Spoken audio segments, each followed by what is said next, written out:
Hey there guys, you're watching Dirt Bike Channel. Thanks for tuning in. I'm your host Kyle Brotherson. Today I'm going to be doing a product review and show you how to install these bar ends. These are made by Cycra, and I've been putting these on a lot of the bikes that I have because anytime you dump the bike over, these can help to save your grips so that they don't tear, because you're actually putting a real bar end into the bar.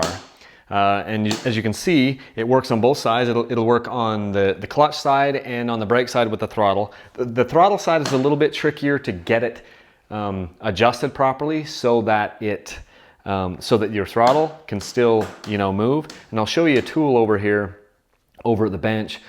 You can use to punch out the throttle tube or the grip on the other side, either way. And it makes this a lot easier. On this particular bike, it's a KTM, so it came with the ODI lock-on grips, which I really like because they're easy to change, but it does require you to use one of these punches to punch the thing out.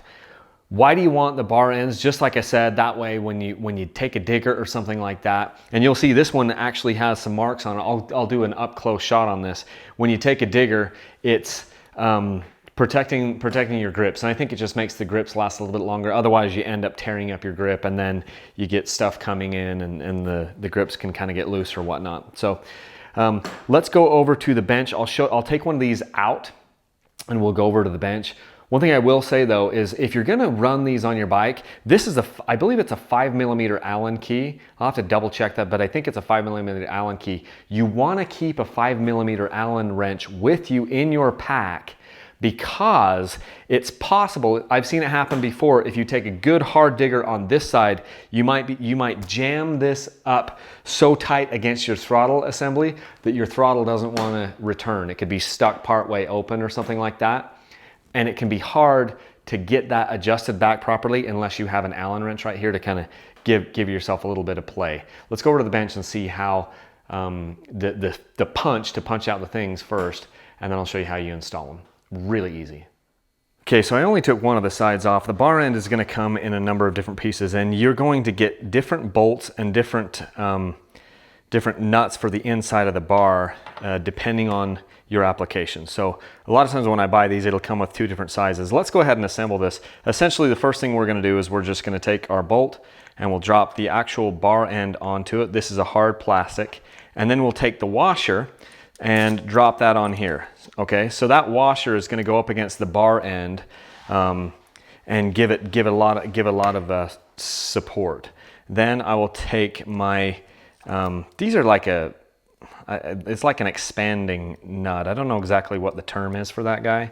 And then this is a beveled nut that goes in here like this. You thread this down, and basically what will happen is once this is inside the bar, I'll just get it like this. Once this is inside the bar, the idea is that this thing will grab on the inside of the bars with that knurling right there, and then you'll be turning the outside here with this, and it will grab and force this beveled nut to go inside of this sleeve and expand it. So that's how it stays tight.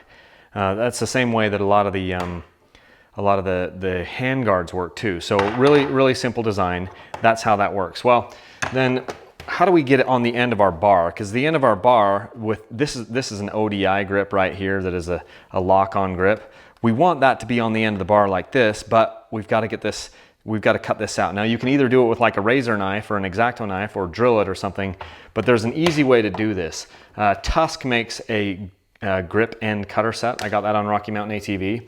And essentially all it is these three things. You've got the handle that you're going to strike with a hammer, and then you've got two different cutting dies that you can put on here. Now I'm just going to use the smaller cutting die, because with this bar end, this is the one that slips right down in here. And what's cool is this is a sharp piece which will actually cut that. So I usually get a block of wood, and to be honest, I'll go right down on the concrete with this. So I'll put my grip, I'll put this on the concrete, put the grip down, and then I'll put my, the cutter die right down inside there, and then I'll take a hammer and I will give that a few, really good whacks.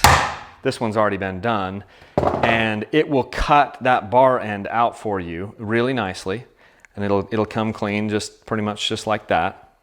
And so now you've got a clean hole with which to put your bar, drop that. Put your bar end in. So I can't remember how much I paid for this, the Tusk grip end cutter set, but it's not like crazy expensive, and I've used that a ton already just with putting these in. So that's how you prep this. Let's go over the bike and we'll just screw it on real quick.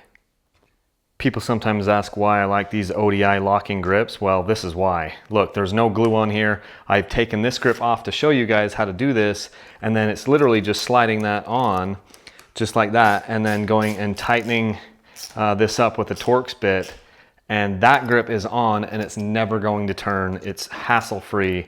That's why I like the ODI grip. So now let's put our bar end in here. The only thing that kind of vexes people sometimes is see how this thing is pretty loose. If I put this in here, when that is loose, and I put that in there, and then I start to try to spin this, you can spin this until kingdom come, and it will never get tight. It'll usually not get enough friction in here to bring up the slack. So what I do is I hold it like this, and I bring that nut all the way up, and then I'll start to bring this to where it's going to start to expand this little expansion nut here. So I want it to expand that so it's already kind of tight. Then I'll put this in, and it might be enough now. I think it is. And on this side, you can jam this all the way up against the chute.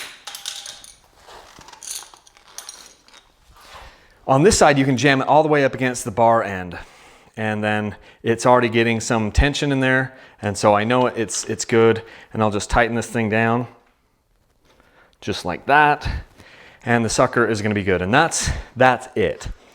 On the throttle side, however, it's the same process, but what you'll want to do is you'll want to just give yourself a little bit, like I try to give myself like a 1/16 of an inch away from the end of the bar, just so that my throttle will actually still, return back. So the clutch side is really easy, as you saw. You just slam it against the end of the bar and then tighten it up. Throttle side, you're going to just use a little bit more dexterity there, so that you can hold that out away from the bar so that you're not binding up your throttle. Other than that, it's super, super easy to do. I think these things are a good addition to your bike. Helps protect your grips, helps make them last a little bit longer, gives you a little extra bling to your bike, and they're like 20 bucks. So I think that's what I pay for them on Rocky Mountain ATV. I don't even remember anymore, but I believe these are about $20 and should last you for the entire length that you have the bike. So, well, there you have it. Those are the bar ends. If you like these videos, please remember to subscribe to the channel. You can make sure that you're getting notifications by making sure the ringing bell icon is there when you're on my home screen there for youtube.com. Also check out our website, dirtbikechannel.com, and also you can follow us on Instagram and Facebook. I do some other things over there that don't ever hit the main channel here, and you can kind of keep abreast of what's happening that way. If you want to support these videos and support me, you can go to patreon.com. And also keep watching for dirt bike giveaways. Every once in a while we'll do dirt bike giveaways, and as long as I can cover my cost and cover my time and make it worthwhile sending out a bunch of shirts and all that stuff, I'll keep doing dirt bike giveaways as we go along. So stay tuned to the channel for that, and until next time, we'll catch you guys later.